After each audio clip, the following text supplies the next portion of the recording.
Hello दोस्तों, नमस्कार। स्वागत है आप सभी का हमारे YouTube channel Jain Negi mathematics में।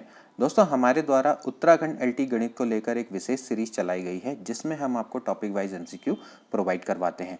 दोस्तों, अगर आप यूपी टीजीटी पीजीटी मैथ्स की तैयारी कर रहे हैं तो भी आप हमारे चैनल को ज्वाइन कर सकते हैं, क्योंकि दोनों एग्ज़ाम का पैटर्न और सिलेबस एक ही टाइप का है। तो उसी पैटर्न और सिलेबस के अकॉर्डिंग हम आपको सीरीज़ प्रोवाइड करवा रहे हैं।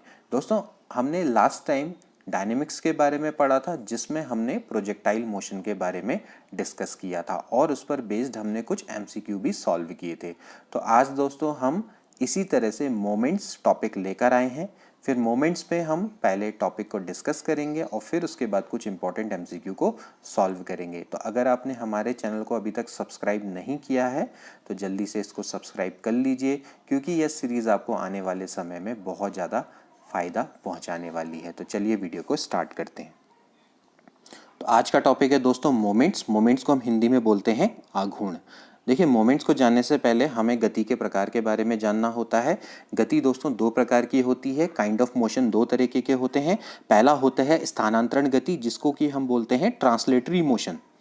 ठीक है, ट्रांसलेटरी का मतलब क्या होता है दोस्तों, कि अगर किसी पिंड का एक जगह से दूसरी जगह पर स्थानांतरण हो जाता है तो उसके मोशन को हम क्या बोलते हैं, ट्रांसलेटरी मोशन बोलते हैं। कोई बॉडी एक जगह से दूसरी जगह पर ट्रांसफर हो गई तो वो क्या कहलाएगी, आपकी ट्रांसलेटरी मोशन कहलाएगी। ठीक है, अब वो मोशन कैसा भी हो सकता है, वो वक्राकार गति में जा सकती है, वो आपकी लीनियर यानी रेखीय मोशन में जा सकती है, किसी भी तरह का मोशन वो कर सकती है, लेकिन एक जगह से दूसरी जगह पर ट्रांसफर हो गई। ठीक, दूसरा आपका क्या होता है, रोटेशनल मोशन होता है। अब रोटेशनल को क्या बोलते हैं दोस्तों, घूर्णन गति बोला जाता है। ठीक है, अब घूर्णन गति का मतलब क्या है दोस्तों, कि जो आपका ऑब्जेक्ट है वो एक जगह से दूसरी जगह पे ट्रांसफर तो नहीं होगा, लेकिन एक फिक्स पॉइंट के रिस्पेक्ट में वो क्या करेगा, घूर्णन करेगा, यानी कि रोटेट होता रहेगा। ठीक, तो जहां पर हम बात करते हैं मोमेंट्स की, तो वहां पर ये आपका रोटेशनल मोमेंट से जुड़ा हुआ है। तो किसी वस्तु को अगर घूमना है यानी कि रोटेशनल करना है तो उसके लिए आवश्यक कौन है, मोमेंट्स है। अब अगर हम इसको मैथमेटिकली दिखाएं कि इनके बीच में क्या रिलेशन है, देखिए सपोज करो दोस्तों कि आपका ये कोई फिक्स पॉइंट है। ठीक है, मान लेते हैं कि ओ आपका कोई फिक्स पॉइंट है और इस पर सपोज करो ये कोई फोर्स लग रहा है। ठीक है, ठीक, अब दोस्तों होगा क्या कि ये आपका कोई ओ फिक्स पॉइंट है और इस पर आपका एक फोर्स लग रहा है, तो ये इसको क्या करेगा दोस्तों, रोटेट करने का काम करेगा। ठीक है, ये इस तरह से इसको रोटेट करेगा, क्योंकि पॉइंट ओ तो फिक्स है। ठीक, तो इस तरह से जो मोशन होगा इसके द्वारा, ये दोस्तों आपका कैसा मोशन है, ये एक रोटेशनरी मोशन है। ठीक है ना, ये एक रोटेशनल मोशन है कि ये क्या कर रहा है, कहीं अपनी जगह को चेंज नहीं कर रहा है, बस ये क्या कर रहा है, अपने फिक्स पॉइंट के रिस्पेक्ट में क्या कर रहा है, मोशन कर रहा है। ठीक, तो लेट सपोज करो अगर ये डिस्टेंस आर है तो ये आपकी दोस्तों कैसी डिस्टेंस है, परपेंडिकुलर डिस्टेंस है, ये line of action of force पर, ये आपकी दोस्तों क्या कहलाती है, line of action of force, और ये आपकी दोस्तों क्या है, परपेंडिकुलर डिस्टेंस है। तो इन दोनों का प्रोडक्ट ही दोस्तों क्या कहलाता है, मोमेंट कहलाता है। ठीक है, अगर मैं इसको n मान लूँ तो F इंटू ओ एन को हम टाउ से रिप्रेजेंट करते हैं। टाउ को क्या बोलते हैं, मोमेंट बोला है। तो टाउ बराबर क्या हो गया दोस्तों, F इंटू आर। ठीक है, अब आप देखिए जो ये मोमेंट है ये किस पर डिपेंड करता है, फोर्स पर और आर पर डिपेंड करता है। कहने का मतलब है कि जितना ज़्यादा फोर्स होगा टाउ उतना ही ज़्यादा होगा, जितनी ज़्यादा आर होगी उतना ज़्यादा फोर्स होगा। ठीक, इसीलिए आपने देखा होगा कि जैसे आपने देखा होगा जैसे दरवाजे हैं, दरवाजे आपके दोस्तों कैसा मोशन करते हैं, आपका रोटेशनल मोशन करते हैं।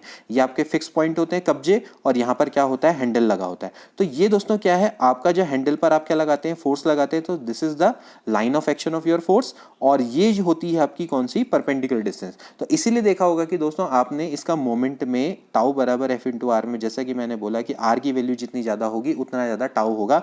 तो इसीलिए दोस्तों जो दरवाजे के हैंडल है वो किनारे पे लगाए जाते हैं, इससे जितनी ज़्यादा उसकी डिस्टेंस होगी उतना ज़्यादा मोमेंट मिलेगा। ठीक है, या तो आप फोर्स को ज़्यादा बढ़ा लो या तो आप आर को ज़्यादा बढ़ा लो। ठीक है, अब फायदा किस में है, आर को ज़्यादा बढ़ाने में है। इसीलिए दोस्तों क्या होता है कि आपको कम फोर्स लगा के आपका दरवाजा बहुत इजीली खुल जाता है। अदरवाइज अगर सोचो कि हैंडल अगर मिडिल में लगा दें तो आपको ज़्यादा फोर्स लगाना पड़ेगा। जितना ज़्यादा आप ओ के करीब ले जाएंगे इसको, हैंडल को आप सपोज करो जहाँ पर कब्जे लगे वहीं पर लगा दो, तो फिर इसका मतलब क्या है कि आपको बहुत ज़्यादा फोर्स लगाना पड़ेगा एक दरवाजे को घुमाने में। इसी तरह से जैसे आपने आटा पीसने वाली चक्की देखी होगी, तो उसका भी हैंडल कहाँ होता है, किनारे पे लगा होता है और बीच में फिक्स पॉइंट होगा। अगर सोचो कि ये जो अगर हैंडल हो किनारे में लगा के कहीं मिडल में लगा दिया तो आपको कितना ज़्यादा फोर्स लगाना पड़ेगा उस चक्की को घुमाने में, ठीक। तो इसीलिए जो आपका मोमेंट है, मोमेंट आपका क्या होता है, आर और एफ पर डिपेंड करता है। आर की वैल्यू जितनी ज़्यादा होगी उतना ही आपको फोर्स कम लगाना पड़ेगा सेम मोमेंट को प्राप्त करने के लिए, ठीक है। तो ये हो गया दोस्तों मोमेंट, ठीक। अब मोमेंट आपका क्या होता है, पॉजिटिव नेगेटिव हो सकता है अकॉर्डिंग टू द डायरेक्शन, ठीक है। अगर आपका इस डायरेक्शन में हो रहा है तो आपका क्या हो जाएगा, वो आपका नेगेटिव हो जाएगा। इस डायरेक्शन में होगा तो क्या होगा, पॉजिटिव होगा, ठीक। इस तरह से आप इसको समझ सकते हैं, ठीक। इसके बाद आता है दोस्तों वेरिग्नान का प्रमेय। बहुत इंपॉर्टेंट ये प्रमेय है, वेरिग्नान का प्रमेय। इसके बाद में हम इसको जनरलाइज कर देंगे। वेरिग्नान का थ्योरम बहुत सिंपल है दोस्तों कि एक अगर आपके प्लेन पर दो फोर्स लगे हैं और उन दो फोर्स के अगर हम किसी पॉइंट के रिस्पेक्ट में मोमेंट्स का सम निकालते हैं तो वो दोस्तों उन फोर्स के रिजल्टेंट के जो उस फिक्स पॉइंट के मोमेंट्स है उसके वो बराबर होता है। इसको मैं सिंपली आपको बताता हूं। जैसे कि सपोज करो ये आपके पास एक प्लेन है, ठीक है, और इस पर सपोज करो दो फोर्स आपके लगे हुए हैं, ठीक है। एक मान लेते हैं ऐसी ये, ठीक है, मान लेते हैं ये आपके दो फोर्स हैं, कैसे भी हो सकते हैं। और मान लेते हैं एक आपका ये मान लेते हैं P1 और इसको मान लेते हैं P2, ठीक है। अब मान लेते हैं कोई ये फिक्स पॉइंट आपका O है, ठीक। तो अब आपको पता है कि भाई ये इसको n मान लो, इसको या चलो एक काम करो इसको R1 मान लो, इसको R2 मान लो, ठीक। अब आपको पता है कि भाई मोमेंट्स कैसे निकालते हैं। मोमेंट का मतलब ये होता है P1 इंटू R1 प्लस क्या हो जाएगा P2 इंटू R2, ठीक। ये इनके मोमेंट का है, यानी इनके मोमेंट का जो एल्जेब्रिक सम होता है दोस्तों वो क्या होता है, लेट सपोज करो इनका रिजल्टेंट कहीं ये है, ये R, ठीक है। तो लेट सपोज करो इसकी डिस्टेंस यहाँ से कितनी R है, तो जो इनका रिजल्टेंट है उसका इस फिक्स पॉइंट के रिस्पेक्ट में जो मोमेंट होगा उसके वो बराबर होता है। ये सिंपल है रूल, ठीक है। आई होप कि आपको समझ में आ गया होगा कि अगर किसी समतल पर अगर दो बल लग रहे हैं तो उनका एक फिक्स पॉइंट के, कोई भी पॉइंट हो सकता है, उसके सापेक्ष अगर हम आघूर्णों का योग निकालें तो वो उनके रिजल्टेंट के उस बिंदु के परितः आघूर्ण के बराबर होता है। बहुत सिंपल सा नियम है, ठीक है। अब इसको हम जनरलाइज कर देते हैं। जनरलाइज में हम कैसे करेंगे भाई, अब आप क्या करेंगे, एक आप प्लेन ले लेंगे, ठीक है, उस पर आपके कई सारे फोर्स काम कर रहे हैं, ठीक है, कई सारे फोर्स काम कर रहे होंगे, P1 P2 कहीं को भी काम कर रहे होंगे। अब वो देख लेंगे कि भाई हो सकता है डायरेक्शन आपके ऊपर नीचे हो तो आपने आप ही क्या हो जाएगा, प्लस और माइनस हो जाएगा, वो डिपेंड करेगा, ठीक है। तो अब आप देख लीजिए कई सारे फोर्स काम कर रहे हैं P1 P2 और आपको सपोज करो इस फिक्स पॉइंट के रिस्पेक्ट में इनके मोमेंट निकालने हैं। माना ये डिस्टेंस इसकी R1 है, इसकी डिस्टेंस है R2, ठीक। इस तरह से आप निकालते चलेंगे। आई होप कि आपको समझ में आ रहा होगा, ठीक। इसकी R3 और इस तरह से इसकी माना R4, ऐसे करके इनकी डिस्टेंस है। तो अगर आप क्या करेंगे, इन सबके मोमेंट्स का एल्जेब्रिक सम निकालेंगे, P1 R1 plus P2 R2 plus P3 R3, ठीक है। और माना जो ये नीचे वाला है तो इसकी डायरेक्शन नीचे को है तो नेगेटिव हो जाएगा, ठीक। वो उसी के अकॉर्डिंग होगा है। तो इन सबका जो दोस्तों सम होगा, मोमेंट्स का एल्जेब्रिक सम इस बिंदु के परितः, तो मान लेते हैं सपोज करो इनका रिजल्टेंट यहाँ कहीं काम कर रहा है। लेट सपोज करो, इसको मैं अलग से दिखाता हूँ। ये सपोज करो इनका रिजल्टेंट है, ये R कहीं काम कर रहा है, तो वो क्या होगा, इस रिजल्टेंट का इस पॉइंट के मोमेंट के बराबर होगा, ठीक है। तो मान लेते हैं इसका मोमेंट आपका कितना है, R इंटू R। तो ये दोस्तों ये रूल कहता है, ठीक है। ये हो गया जनरलाइजेशन, ठीक है, जनरलाइजेशन यानी कि व्यापक रूल, ठीक।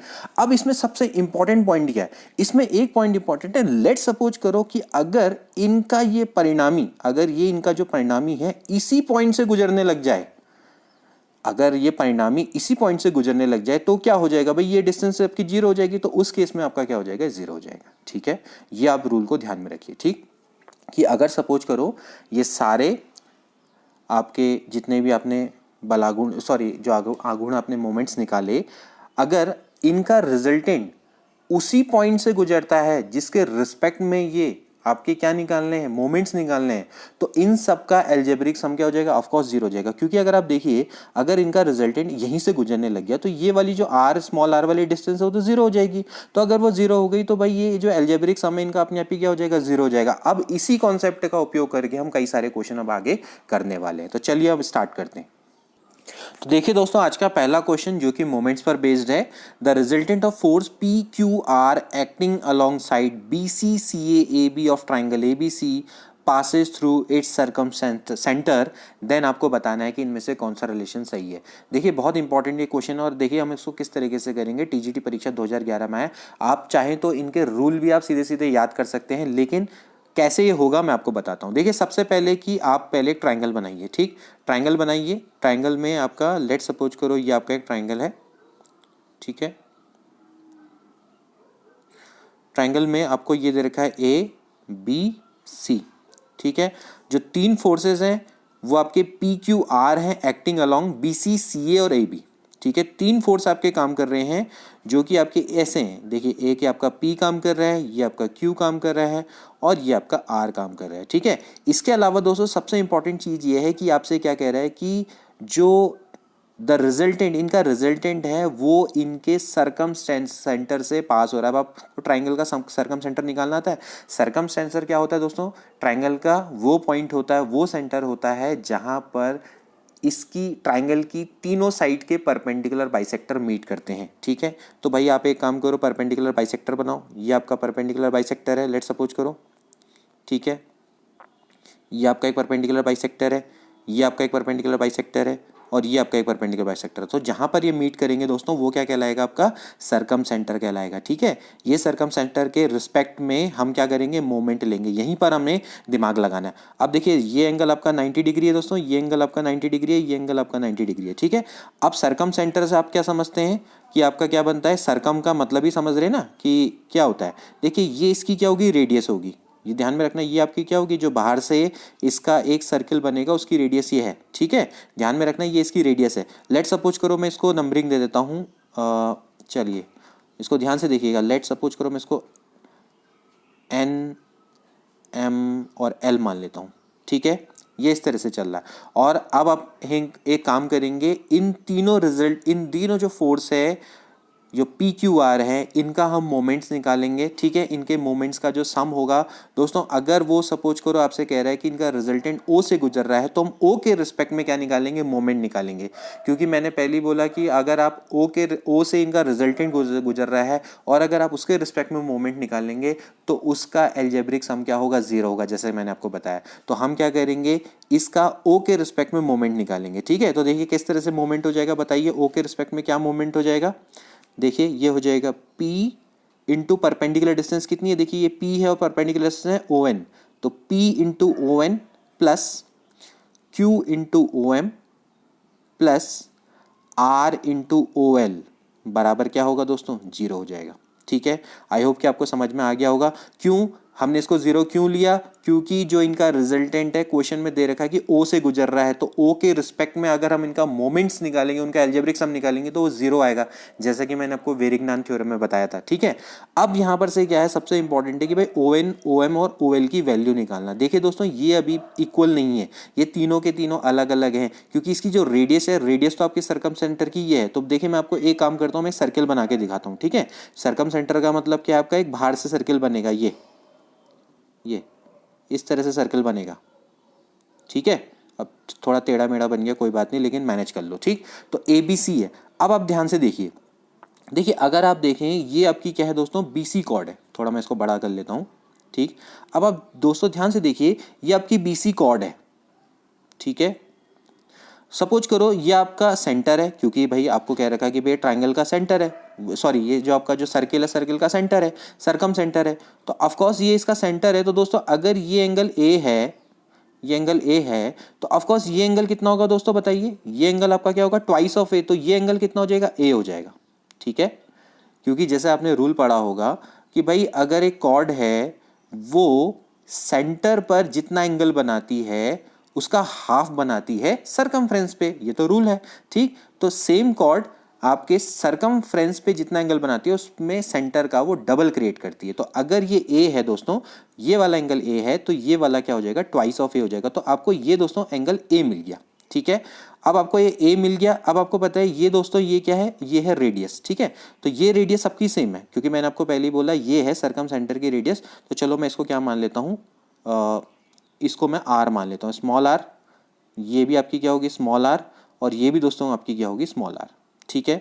तो बस आपको A मिल गया, R मिल गया। अब दोस्तों ये आपका क्या है? राइट एंगल ट्राइंगल है, ठीक है, ये आपका एक राइट एंगल ट्राइंगल है। इस राइट एंगल ट्राइंगल पर आप क्या कर सकते हैं, आसानी से यहाँ पर से आप किसकी वैल्यू निकाल सकते हैं दोस्तों, ये वाला जो ट्राइंगल है, इसको ध्यान से देखना, ये वाला जो ट्राइंगल है इस पर हम आसानी से ON की वैल्यू निकाल सकते हैं। तो बताइए क्या होगा, ये एंगल आपका A है, तो ये आपका क्या है दोस्तों, बेस है, ये आपका परपेंडिकुलर है। तो आप बताइए ये वाला क्या होगा दोस्तों, ऑफकोर्स ये क्या हो जाएगा, R cos A, क्योंकि आपका एंगल ये A है ना, तो ये वाला जो साइड है दोस्तों क्या हो जाएगी, R cos A।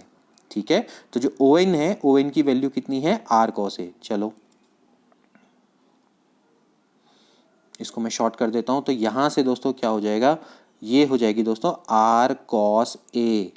ठीक है, इसी तरह से आप क्या करेंगे, OM की वैल्यू निकालेंगे, सेम वही कॉन्सेप्ट निकलेगा, क्योंकि फिर से आपका क्या है दोस्तों, क्योंकि आपका ये आपकी क्या कॉर्ड है, ठीक है, AC कॉर्ड है, सेंटर पे एंगल कितना क्रिएट करेगी, सेंटर पे angle twice of B create करेगी।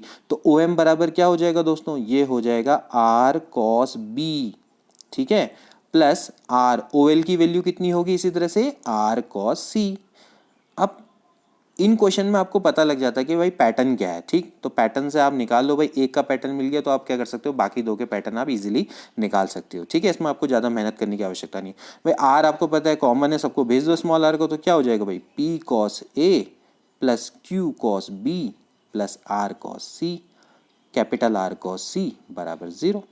ठीक, तो दोस्तों ये इसका रिलेशन है, P cos A plus R cos B, sorry plus Q cos B plus R cos C, ये इसका दोस्तों पैटर्न है। ठीक है, तो इस तरह से देखा जाए तो B वाला ऑप्शन बिल्कुल करेक्ट है। ठीक, ध्यान रहे सरकम सेंटर, 4 तरह के सेंटर होते हैं ट्राइंगल में, ऑर्थो सेंटर, सरकम सेंटर, इन सेंटर और इसके अलावा सेंट्रॉइड। इसके बारे में आपको सबको पता होना चाहिए।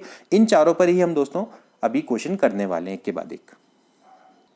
इसके बाद अगला क्वेश्चन देखिए दोस्तों, 3 forces PQ are acting along the side BCC and AB of a triangle ABC and if their resultant passing through in center, in centre से जा रहा है, अभी तक वो किससे जाता था, सरकम सेंटर से जा रहा है, अब इन सेंटर से जा रहा है, तो क्या होगा, तो रिलेशन आपने निकालना है। तो दोस्तों यही स्टैटिक्स है, स्टैटिक्स में हम क्या करते हैं, फोर्स के आपस में रिलेशन के बारे में अध्ययन करते हैं जब बॉडी आपकी क्या होती है, इन स्टेट ऑफ रेस्ट होती है। ठीक है, तो देखिए दोस्तों इसको किस तरह से करेंगे, फिर से आप एक काम करिए, एक ट्राइंगल बनाइए। ठीक है, हम एक ट्राइंगल बनाएंगे, लेट सपोज करो ये आपके पास एक ट्राइंगल है ABC। ठीक, आपको दे रखा है ये A, ये है B, ये है C, और जो आपके PQR हैं वो इसके अलोंग काम कर रहे हैं।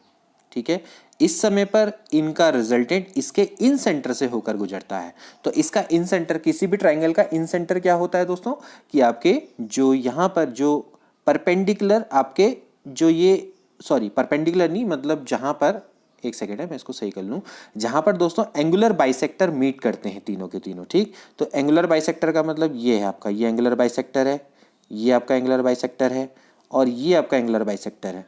ठीक है, जहां पर दोस्तों जिस पॉइंट पर ये मीट करेंगे वो आपका क्या कहलाता है, इन सेंटर कहलाता है। ठीक है, इन सेंटर कहलाता है। ठीक है, यानी कि ये एंगल और ये एंगल आपका बराबर होगा, यानी बी को वो क्या करेगा, दो बराबर एंगल में डिवाइड करेगा, उसको हम क्या बोलते हैं, इन सेंटर बोलते हैं। अब इन सेंटर के केस में थोड़ा दोस्तों ये ईजी है, क्योंकि इन सेंटर में तो कैसा बनता है, सर्किल अंदर बनता है। ठीक, तो अंदर बनेगा तो इस तरह से बनेगा, चलो मैं थोड़ा सा बनाने का प्रयास करता हूँ, ये आपका इन सेंटर पे सर्किल बनेगा। ठीक है, ये आपका सर्किल बनेगा। ठीक, तो ऑफ कोर्स जब ये इन सेंटर है तो ये इसकी आपकी रेडियस कैसे निकल जाएगी दोस्तों, बहुत इजीली यहाँ से हम इसकी रेडियस निकाल सकते हैं। ठीक है, ये दोस्तों इसकी क्या होगी, रेडियस होगी ये। ठीक है, ये आपकी रेडियस है। ओके, तो ये आपकी इसकी रेडियस है, इसको मान लेते हैं कितना, इसको मान लेते हैं small r small r small r. ठीक है, अब इस केस में दोस्तों हमारे लिए बहुत इजी है, क्योंकि ये जो इसकी आपकी स्मॉल आर है ये आपकी एक्चुअली परपेंडिकुलर है। तो दोस्तों हम कैसे निकालेंगे, लेट सपोज करो मैं इसको m, इसको मान लेता हूँ n, चलो एक काम करता हूँ, थोड़ा सा इसको अलग पेन से दिखा देते हैं, इसको मैं मान लेता हूँ L, M और N। ठीक है, ये पॉइंट आपके L, M, N है। तो बस हम क्या करेंगे, फिर से अब आप क्या करेंगे, इस I के रिस्पेक्ट में इसका मोमेंट्स निकालेंगे। तो I के रिस्पेक्ट में टोटल मोमेंट्स का सम क्या हो जाएगा, 0 हो जाएगा, क्योंकि इनका रिजल्टेंट इस बार यहाँ से गुजर रहा है। ठीक है, तो भाई कैसे हो जाएगा, अब इसको थोड़ा मैं सही कर लेता हूँ। इस बार वाला दोस्तों काफ़ी ईजी है, तो यहाँ पर क्या हो जाएगा, जैसे P into IL, I for in centre, ठीक है, Q इंटू कितना हो जाएगा IM, and R into IN बराबर क्या हो जाएगा 0। ठीक है। अब आप इसको आगे सॉल्व करिए। इसको अगर आप सॉल्व करें तो भाई P इंटू ये R है, क्योंकि आप इस समय पर ये है कि दोनों सबके सब क्या है, रेडियस है इस बार, ठीक। तो Q into R plus R into small r बराबर हो जाएगा 0, ठीक। तो इस केस में आपका ये इजी हो गया, तो ये हो जाएगा भाई P plus Q plus R बराबर 0।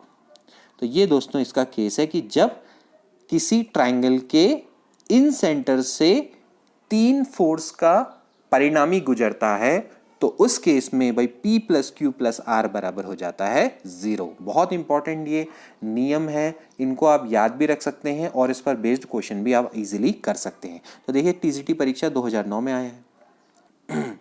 इसके बाद अगला प्रश्न देखिए दोस्तों, if 3 forces P Q R act along the side B C C and A B respectively of a triangle A B C and their resultant passing through orthocentre of a triangle. अब ये ortho centre से दोस्तों पास हो रहे हैं। Ortho centre का मतलब क्या होता है, जहां पर ट्राइंगल के एल्टीट्यूड मीट्स करते हैं, ठीक है ना। एल्टीट्यूड का मतलब समझते हैं ना, हाइट। तो ट्राइंगल की आपकी हाइट जहां पर आपके जिन पॉइंट पर इंटरसेक्ट करती है, क्योंकि ट्राइंगल की हाइट 3 जगह से निकल सकती है, एक आपकी यहाँ से निकलेगी, यहाँ से निकलेगी, यहाँ से निकलेगी, तो जिस पॉइंट पर ये इंटरसेक्ट करेंगे वो आपका क्या कहलाता है, ऑर्थो सेंटर कहलाता है। तो अब इस क्वेश्चन को थोड़ा हम अलग अलग लेवल से सॉल्व करेंगे, क्योंकि ये सर्कम सेंटर और इन सेंटर का एग्जाम्पल नहीं है, यहाँ पर कोई सर्किल नहीं बनने वाला है, ठीक। तो देखिए थोड़ा थोड़ा मैं अब लेवल थोड़ा हाई करते चले जा रहा हूँ। अब इसको किस तरह से करेंगे, चलो इसको सॉल्व करते हैं।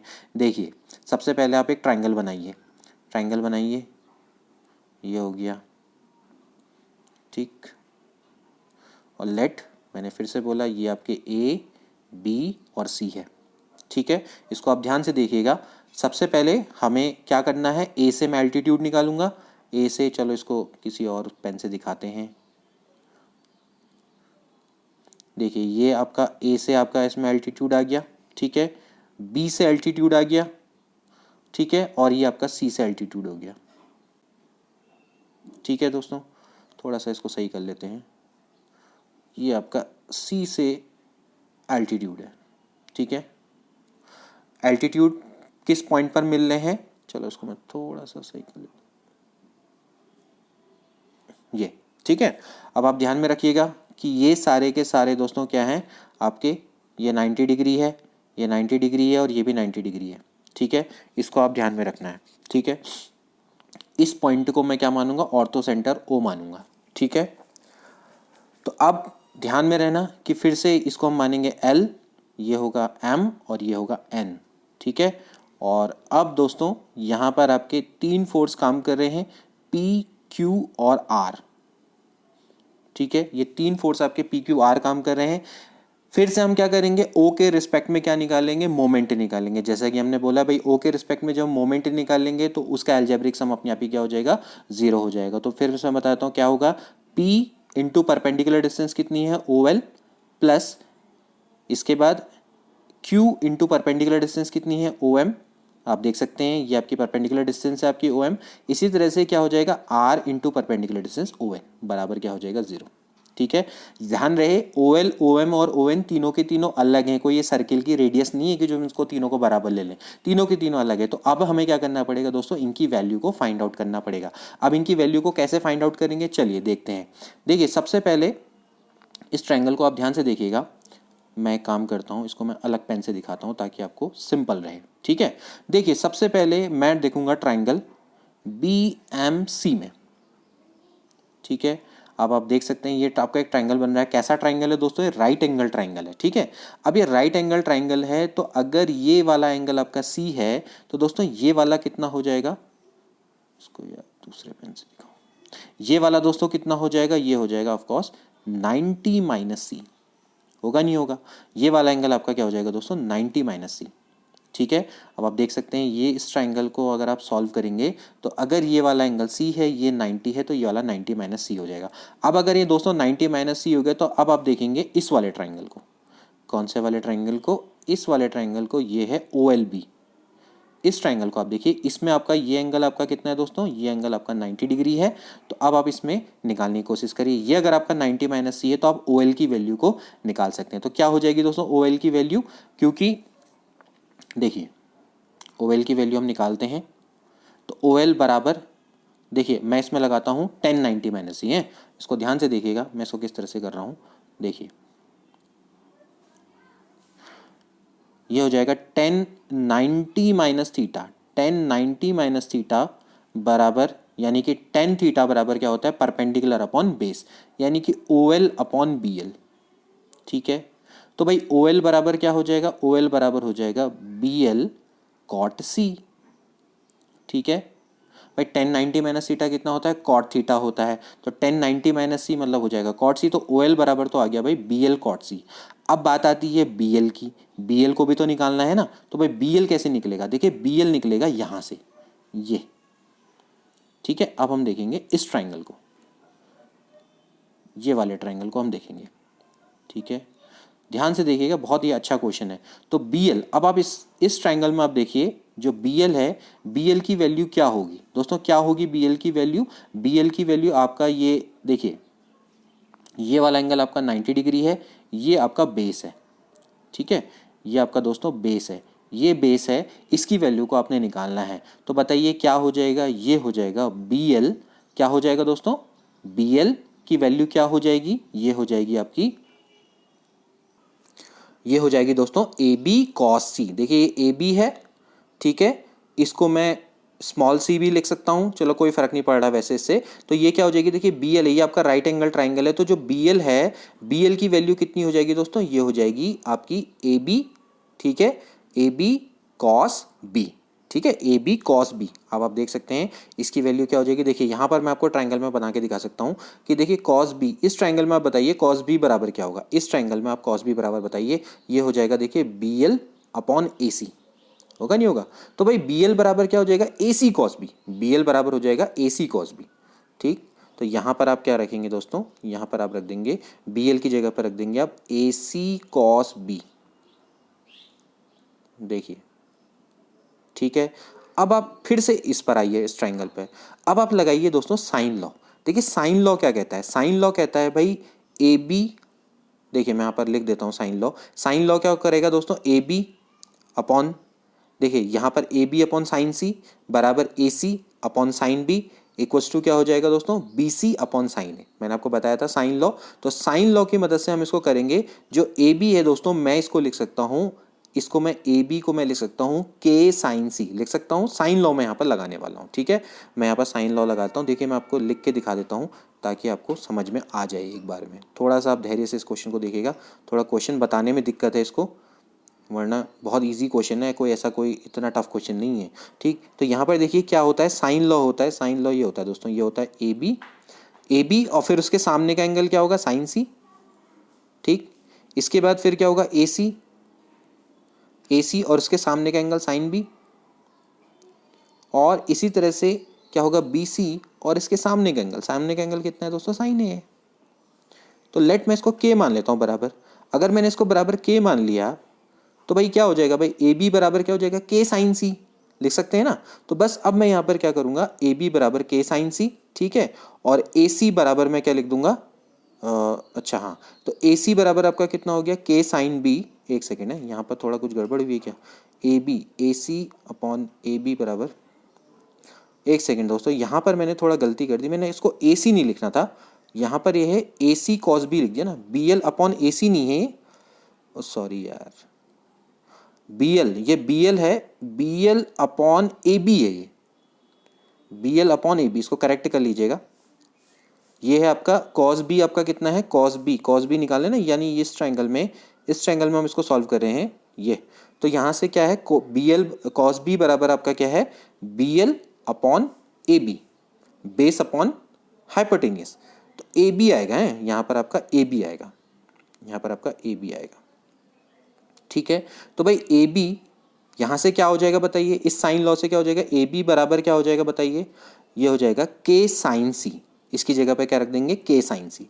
तो बस ओ एल बराबर आपका कितना आ जाएगा, के साइन सी, के sine C cos B into cot C की वैल्यू क्या होती है, कॉस अपॉन साइन। ठीक है, तो ये कैंसिल आउट हो जाएगा, तो अगर ये कैंसिल आउट हो गया तो भाई ओ एल की जो वैल्यू है वो दोस्तों क्या आ जाएगी, के कॉस बी कॉस सी। ठीक है, तो ओ एल की वैल्यू भाई फाइनली हमको अब मिल गई, तो ओ एल की वैल्यू आ गई भाई के कॉस बी कॉस सी। तो देखिए अगर आप यहाँ से निकालिए पैटर्न आपको पता लग जाएगा, ओ एल की वैल्यू क्या है, के कॉस बी कॉस सी, क्योंकि ओ एल बी और सी के बीच में। तो भाई ओ एम क्या होगा बताइए, के कॉस सी कॉस ए, है ना। इसी तरह से ओ एन क्या नियम हो जाएगा, ए और बी के बीच में, तो के कॉस ए कॉस बी। तो बस उसी तरह से अब आप रख दो इसको डायरेक्टली। तो चलिए पी इंटू ओ एल, देखिए मैं यहाँ पर फिर से लिख देता हूँ, P into O L plus Q into O M plus C into O N बराबर 0 है ना। तो बस अब आप इस पैटर्न के हिसाब से इसमें रख दीजिए। पैटर्न के हिसाब से क्या हो जाएगा दोस्तों, ये हो जाएगा P इंटू, ये है के कॉस बी कॉस सी, ठीक है, प्लस Q। अब ओ एम देखिए, ओ एम किन दो एंगल के बीच में है, ओ एम है आपका, आप देख सकते हैं ओ एम है आपका ए और सी के बीच में, ए और सी के बीच में है भाई ये। तो यहाँ पर क्या हो जाएगा, यहाँ पर हो जाएगा के कॉस ए कॉस सी, ठीक है। इसी तरह से जो सी, मतलब ये सॉरी आर है, ये आर है, ठीक है, यहाँ पर कुछ गड़बड़ हो गई है, ये आपका आर है, ये आपका दोस्तों आर है, ठीक है। तो आर इंटू जो ओ एन है, ओ एन कितना होगा दोस्तों, वो भी आपका इसी तरह से होगा, ये हो जाएगा के कॉस, ये है ए और बी बराबर 0, ठीक है। तो भाई आप एक काम करिए, के तो इसमें से देखिए सब जगह पे कॉमन आके चला जाएगा। अब आप इसको cos A cos B cos सी से डिवाइड कर दीजिए। अगर आप cos A cos B C से डिवाइड करेंगे इस पूरी इक्वेशन को, तो ये आ जाएगा P upon cos A plus Q upon cos B plus R upon cos C, ठीक है, बराबर क्या हो जाएगा 0, ठीक।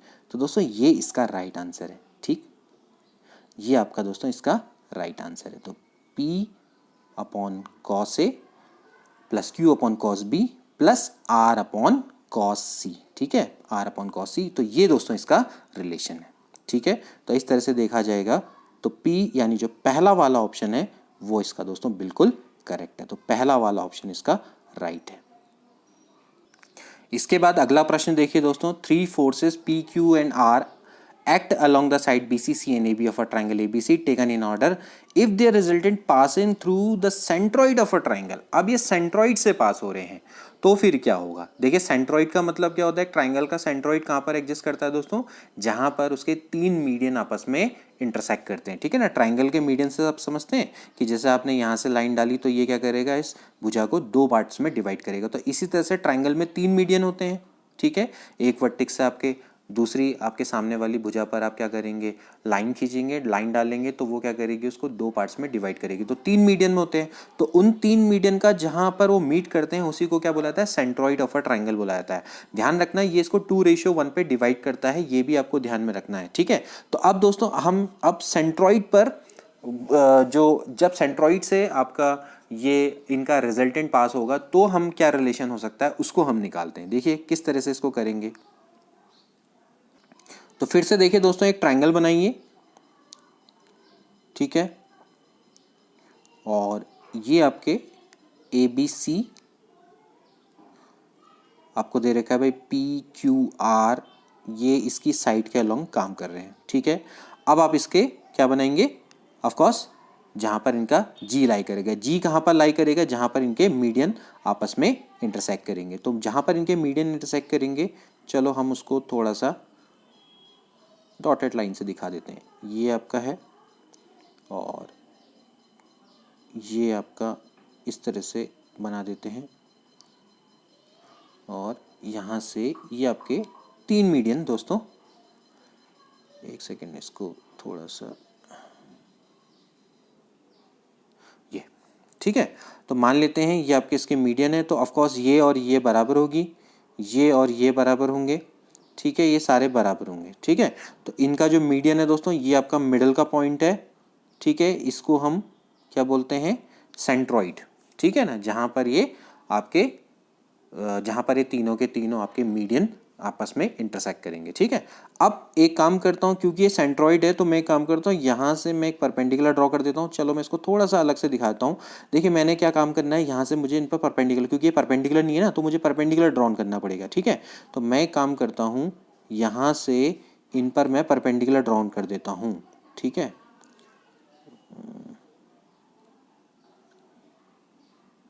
देखिए मैं काम करता हूँ, एक परपेंडिकुलर ये ड्रॉ किया, एक परपेंडिकुलर ये ड्रॉ किया, ठीक है, और एक ये परपेंडिकुलर ड्रॉ किया। ठीक है, ये आपके परपेंडिकुलर है। ठीक, ध्यान रहे कि जो मीडियन है वो जरूरी नहीं है कि परपेंडिकुलर हो। ठीक, तो यहाँ से क्या हो जाएगा, ये आपका 90 डिग्री है, ये 90 डिग्री है और ये 90 डिग्री है। ठीक है, हमें इनकी वैल्यू को फाइंड आउट करना है, हमारे लिए यही मेन है। ठीक, तो देखिए क्या है, यहाँ पर आप सपोज करो इसको मैं L मान लेता हूँ, इसको M मान लेता हूँ और इसको N मान लेता हूँ।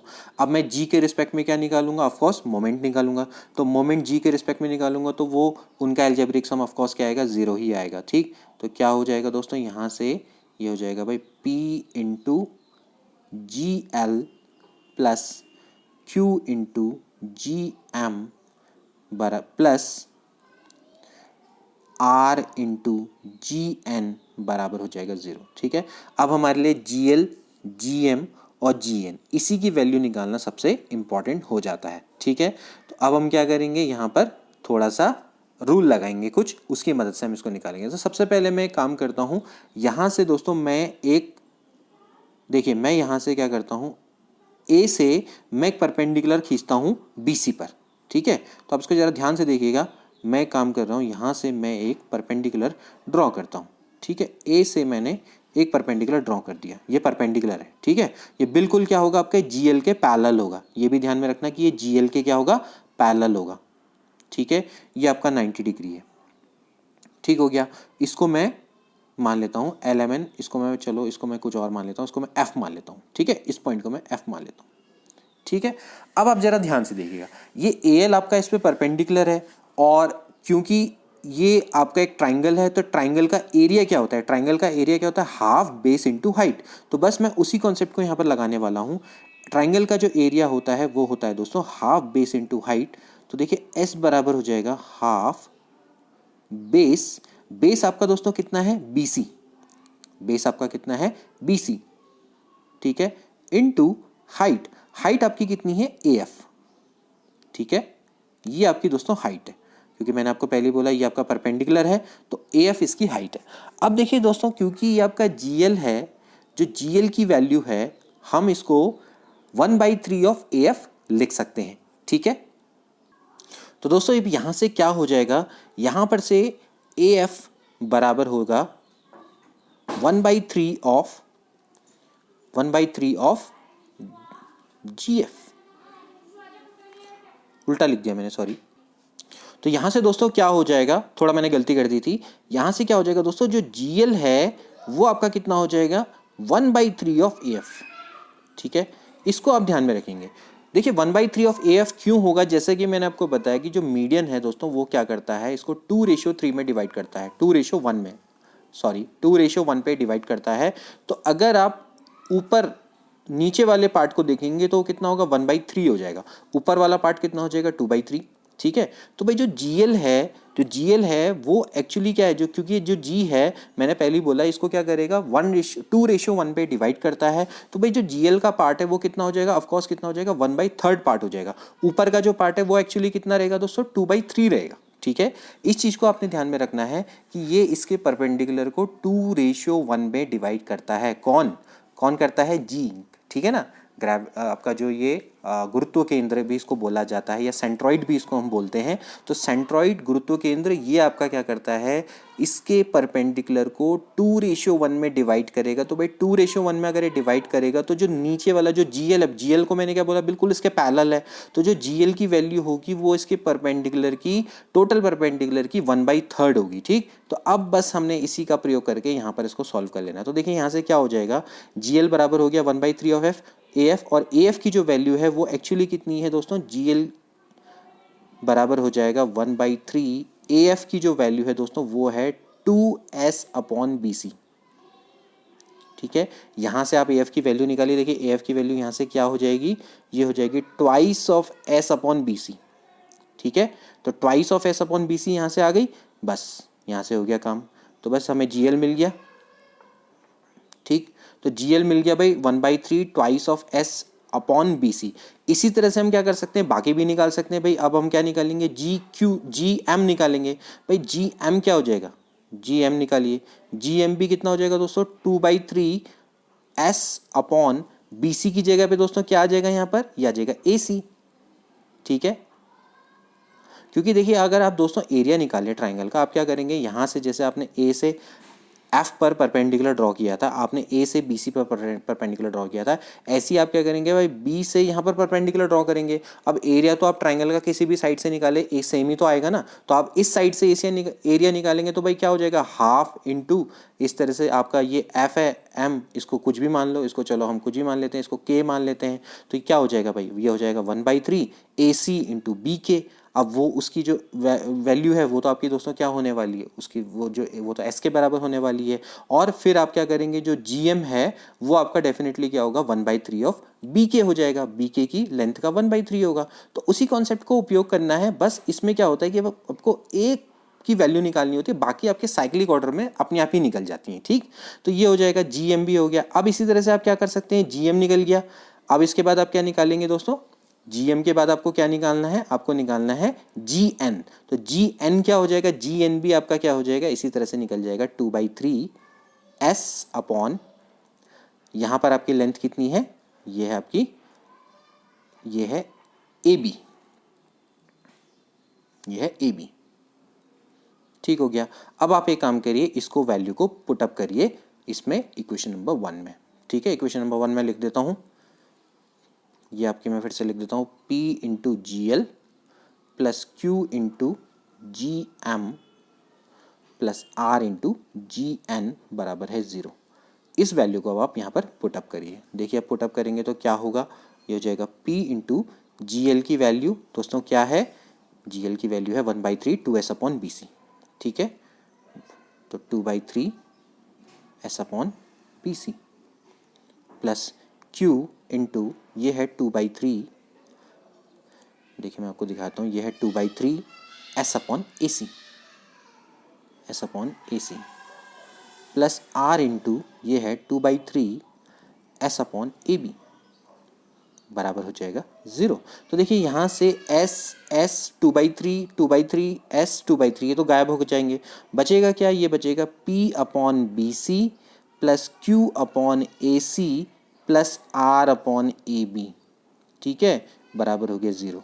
ठीक, तो यही दोस्तों इसका राइट आंसर है। चलो अब आप जैसे बी सी है, बी सी को हम क्या लिखते हैं वैसे, स्मॉल ए है ना, साइन लॉ से जब हम लगाते हैं तो ए के सामने वाली साइड को स्मॉल ए, इसको हम लिखते हैं स्मॉल बी, इसको लिखते हैं स्मॉल सी। तो भाई क्या हो जाएगा इस तरह से भाई आपका क्या हो जाएगा भाई, P अपॉन ये आपका कितना है स्मॉल ए, ये आपका मैंने क्या बोला स्मॉल बी, और ये आपका कितना है स्मॉल सी बराबर 0।